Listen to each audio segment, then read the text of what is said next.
예수 그리스도의 사도 베드로는 본도, 갈라디아, 갑바도기아, 아시아와 비두니아에 흩어진 나그네 곧 하나님 아버지의 미리 아심을 따라 성령의 거룩하게 하심으로 순종함과 예수 그리스도의 피뿌림을 얻기 위하여 택하심을 입은 자들에게 편지하노니 은혜와 평강이 너희에게 더욱 많을지어다. 베드로전서는 사도 베드로가 쓴 편지입니다만 그 대상을 가리켜 택하심을 입은 자들로서 본도, 갈라디아, 갑바도기아, 아시아와 비두니아에 흩어진 나그네라고 밝히고 있습니다. 아시아는 지금의 터키 서남부 지역이며 비두니아, 본도, 갈라디아, 갑바도기아는 서쪽에서 시작하여 동쪽에 이르기까지 터키 북부 전체를 망라하는 지역입니다. 그중 갈라디아와 갑바도기아는 남북으로도 길게 뻗어 있어서 터키 동부 지역 대부분을 차지합니다.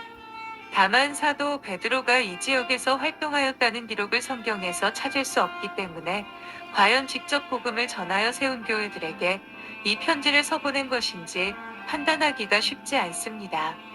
사도행전은 수은절 이후 예루살렘에서부터 시작하여 온 유대와 사마리아의 복음이 전파되는 과정에서 베드로가 주도적인 역할을 한 것에 대하여 특히 스데반의 순교 이후 복음 전파의 흐름이 이방으로 향하게 되는 과도기적 상황에서 이 중대한 변화를 교회가 수용하는 어렵고 힘든 일을 잘 마무리한 것에 대하여 자세히 기록하고 있습니다. 그러나 이 일을 끝으로 사도행전에서는 더 이상 베드로의 이름이 언급되지 않으며 바울을 통하여 진행된 복음 전파의 역사를 집중적으로 기술하고 있습니다.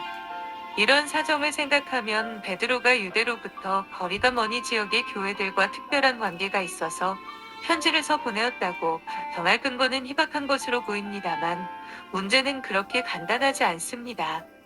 유대와 사마리아를 넘어 수리아, 북으로 터키, 유럽의 복음이 전해진 과정을 기술한 사도행전을 살펴보면 베드로는 언뜻 바울의 그림자에 가려 마치 잊히거나 배제된 듯하나 사실은 그렇지 않습니다. 사마리아가 복음을 받아들였다는 소식을 듣고서 사도 요한과 함께 직접 찾아가서 확인하였으며 안디옥에서 이방인들에게 복음을 전하여 교회가 세워졌을 때는 바나바를 보내어 이를 확인하게 하였을 뿐 아니라 나중에는 직접 안디옥을 방문하여 한동안 머물렀던 것으로 보입니다.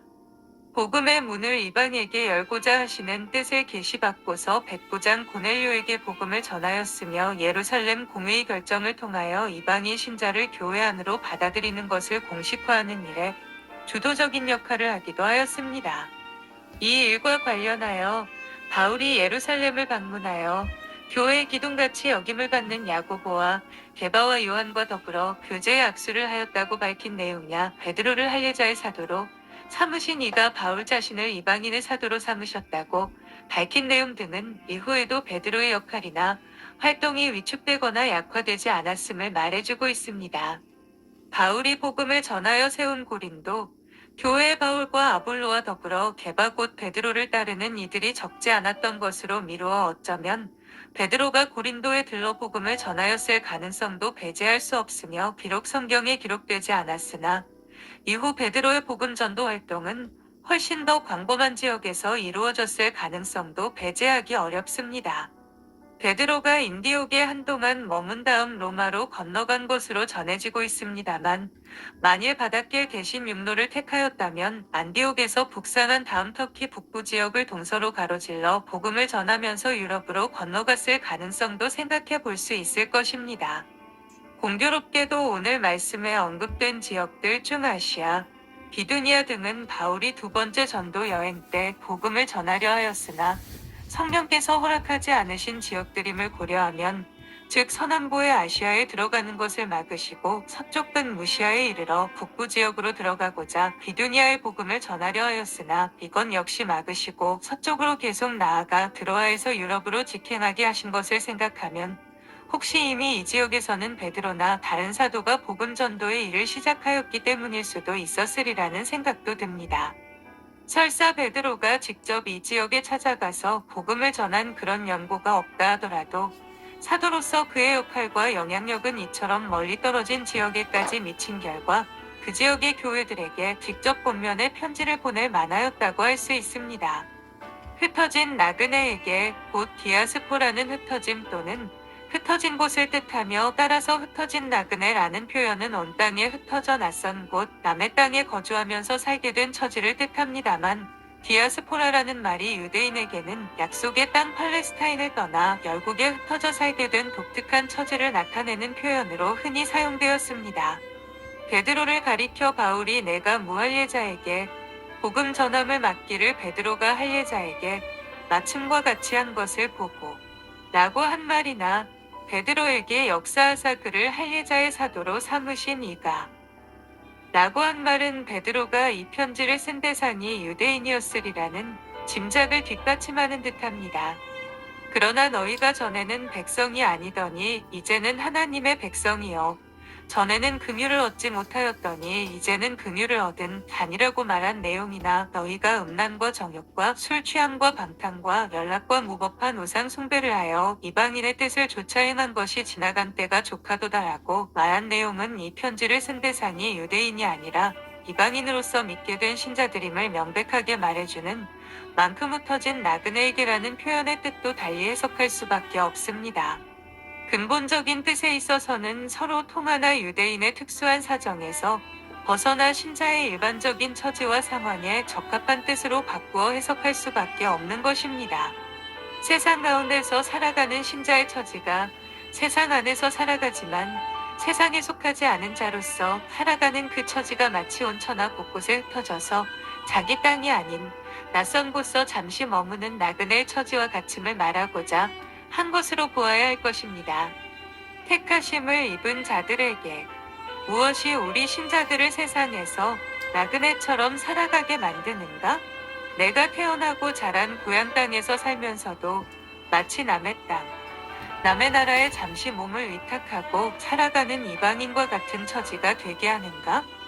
같은 나라에 속한 국민이요 한 직장의 동료요 심지어 한 부모에게서 태어난 피부치임에도 내가 얻은 가장 소중한 것을 함께 나누지 못하고 아무리 좁히려 해도 그 어떤 것으로 메꾸려 해도 메꾸지 못하는 거리감을 느끼며 살게 만드는가? 그것은 바로 하나님께서 나를 택하여 구별하신 것 때문이라 세상에서 구별하여 자기 백성으로 삼으신 것 때문이라고 밝히고 있습니다. 2절입니다. 곧 하나님 아버지의 미리 아심을 따라 성령의 거룩하게 하심으로 순종함과 예수 그리스도의 피 뿌림을 얻기 위하여 택하심을 입은 자들에게 편지하노니 은혜와 평강이 너희에게 더욱 많을지어다. 하나님께서 우리를 택하신 그 선택이 무엇인지 그 내용을 밝히는 말씀입니다. 먼저 선택의 근원 내지 근거에 대하여 밝히되 하나님께서 우리를 택하신 그 선택은 하나님의 미리 아심을 따른 것이었다고 말합니다. 우리 자신의 깨달음이나 소원과 바람이 생겨나기도 전에 어떤 생각이나 결심이나 의지가 개입하기 전에 우리 자신의 뜻과 어떤 조건과도 상관없이 오직 하나님 홀로 그 기뻐하시는 뜻을 따라서 우리에게 깊은 관심과 사랑을 가지시고 우리를 택하여 구별하신 것입니다. 성령의 거룩하게 하심으로 순종함과 예수 그리스도의 피 뿌림을 얻기 위하여 하나님께서 우리를 택하신 목적이 무엇인지 알리는 말씀입니다. 성령의 거룩하게 하심으로 순종함을 위해서라고 말합니다. 표현이 다소 어색합니다만 우리로 하여금 순종하게 하기 위해서라고 선택의 목적을 밝히면서 성령의 거룩하게 하심으로라는 말을 덧붙인 것으로 볼 수 있습니다. 이것은 여기에서 말하는 순종은 우리가 흔히 생각하듯이 내가 뜻을 정하고 결심하며 온 힘을 다해 힘쓰고 노력하여 이루어내는 그런 순종이 아니라 오직 성령께서 우리를 거룩하게 하시는 그 능력과 은혜로서 비로소 가능한 그런 순종임을 알리고 있는 것입니다. 말하자면 순종할 수 없는 우리로 하여금 순종하게 하시는 은혜에 대하여 말하고자 하는 것입니다. 아무리 결심하고 혼신의 힘을 다해도 순종할 수 없는 우리로 하여금 순종케 하시는 성령님의 은혜로운 역사를 가리켜 성령의 거룩하게 하심이라고 표현한 것입니다. 예수 그리스도의 피 뿌림을 얻기 위하여 하나님께서 우리를 택하신 목적은 우리로 하여금 예수 그리스도의 피 뿌림의 은혜를 입게 하기 위해서라는 뜻입니다. 예수께서 죄인의 죄를 대신 지고 죽으신 그 죽음으로 우리의 죄를 씻어 정결케 하시는 은혜를 입게 하고자 택하셨다는 뜻입니다. 바로 앞에서 성령께서 우리를 거룩하게 하시는 역사로 말미암아 순종할 수 없는 우리로 하여금 순종케 하시는 은혜에 대하여 말하였습니다만, 그러나 성령께서 우리를 거룩하게 하시는 그 역사는 먼저 그리스도께서 우리의 죄를 사하여 깨끗게 하시는 은혜에 토대와 근거를 두고 있습니다. 그리스도께서 우리의 죄를 대속하신 구속 없이는 성령의 거룩케 하시는 역사도 있을 수 없는 것입니다. 우리 죄인을 위해 속죄하신 그리스도의 은혜 위에서 비로소 성령께서 죄로 더러워진 우리의 성품과 행실을 정결케 하시고 거룩케 하시는 역사가, 그리하여 우리로 순종에 이르게 하시는 역사가 가능한 것입니다. 베드로전서는 험악한 세상에서 너무 낯설어하며 마음 둘 곳이 없어 마치 잠시 머물다가 떠나는 나그네처럼 살아가는 신자에게 무엇을 붙들고 살아야 할 것인지, 갖가지 시험과 환난으로 근심하며 지내는 가운데서 무엇을 위로와 소망으로 삼아야 할 것인지 가르치는 말씀입니다. 첫 인사말에서 그 핵심을 알리되 우리로 하여금 그리스도의 피뿌림을 받아 죄에서 정결함을 얻게 하시고 성령의 거룩하게 하시는 역사로 말미암아 순종에 이르게 하시는 은혜라고 밝히는 것입니다. 이 목적을 위해 우리를 택하신 하나님의 은혜로운 뜻을 항상 생각하고 살아가야 할 것을 가르치는 것입니다. 감사합니다.